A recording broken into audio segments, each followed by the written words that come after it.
σύμφωνα με το τι μου αρέσει εμένα ή όχι, έτσι όπως το ακούω, γιατί εδώ εγώ έχω και ηχητικό, είναι να κάνεις κάτι ήχους με στόμα και μικρόφωνο. Δεν μου αρέσει καθόλου. Νούμερο 10. Απαπά. Το επόμενο είναι πούρινγκ από γάτα, η γατούλα να κάνει πουρ.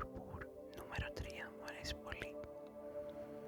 Το επόμενο, ποιο θα είναι το επόμενο, για να δούμε. Το να μασάζ, 9, δεν μου αρέσει καθόλου. Το επόμενο, να γράφεις, μου αρέσει έτσι πως το ακούω, το βάζω στο 2.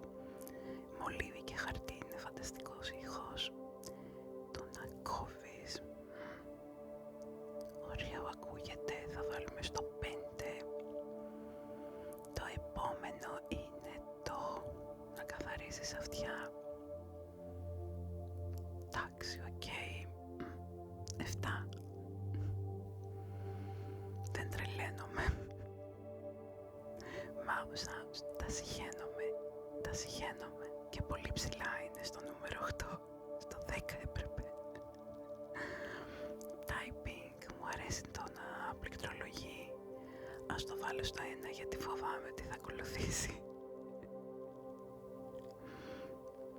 Τι είναι αυτό, και τα 2 είναι το να ρουφάς, να πίνεις τσάι και να ακούγεται αυτό το Παναγία μου. 6.